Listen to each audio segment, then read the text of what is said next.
Hey, what's up mga ka-Ice Master? Magandang araw at kumusta kayo? So pag-usapan natin mga idol, yung laban ng Casimero versus Luis Neri pa rin kasi malapit na yan. Mga kulang-kulang 3 linggo na lang yan, April 18. So mga kulang-kulang 3 linggo na lang yan at laban na nila. Kaya tinitingnan ko mga idol yung training ng bawat boxing hero, no? So si Cuadro Alas, lagi naman naka-live yan. So nakikita natin yung training niya. Pero itong si Luis Neri mga idol, mukhang seryoso. Mukhang may masamang balak siya kay Casimero.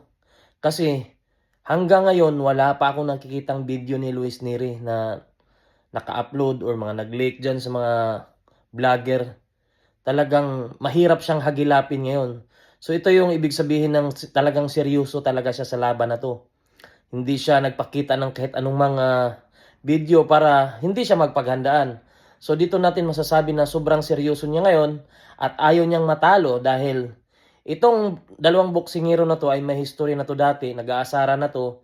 Itong si Neri, sinabihan niya si Casimero na isang troso na kahoy lang na madaling sibakin. So ganun naman si Casimero, paniwala ni Casimero, mas malakas siya kay Luis Neri. Ganun din naman si Luis Neri, ang paniniwala niya mas malakas siya kay Casimero. Kaya itong laban na to napakaganda talaga to ngayong April 18, no. Kasi talagang parehas ng dalawang boksingero na meron talaga silang confidence sa isa't isa na kaya nilang talunin at mas magaling siya sa kapwa niya, kumbaga mas magaling siya sa isa't isa. Kaya mga idol, abangan natin yan April 18 at sana maganda yung training ni Cuadro Alas, no, para naman ito na yung starting niya na makabalik ulit sa world title fight. Kapag matalo niya si Luis Neri dito, sigurado ako papasok yan sa top 10 ng WBA, either top 3, top 4, mga ganyan. Kasi napaka-imposible naman bakanting WBA gold yan at hindi siya masali doon sa top 10 na yan. Yung maraming nagsasabi na yung yung WBA gold walang kwentang belt. Para sa akin may kwenta pa rin yan. Bawat belt ng isang organisasyon ay may bilang yan.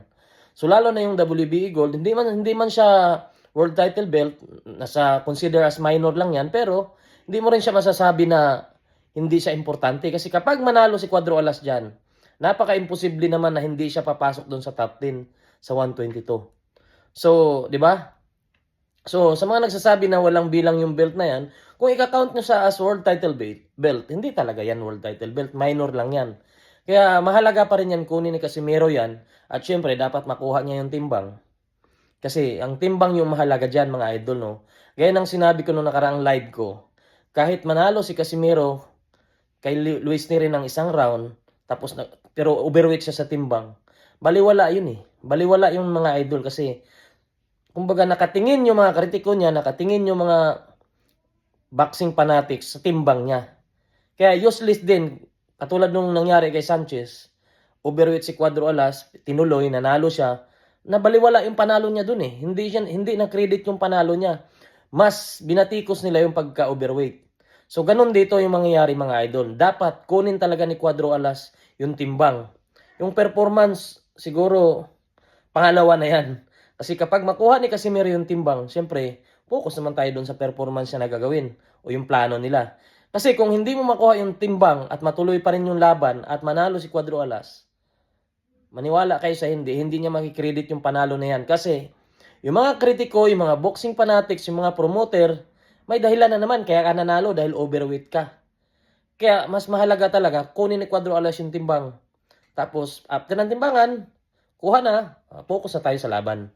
Yung mga idol, no, kasi mas maganda talaga, nanalo ka, nakuha mo yung timbang, sigurado akyat ulit yung pangalan ni Casimero. At hindi imposible na mabuksan ulit yung Inoue versus Casimero. Lalo kung maganda yung panalo niya kay Luis Neri, no? Nakuha yung timbang, tapos maganda yung panalo. Hindi imposible na mapag-usapan na naman yung Inoue Casimero yan. Kaya itong laban na to, kumbaga ito na yung ni Cuadro Alas, ito na yung huling baraha na dapat maipanalo niya, malagpasan niya yung timbangan, maipanalo niya. At kapag nangyari yan, alam natin na yung Inoue Casimero kahit papaano may chance na namang mabubuhay mga idol.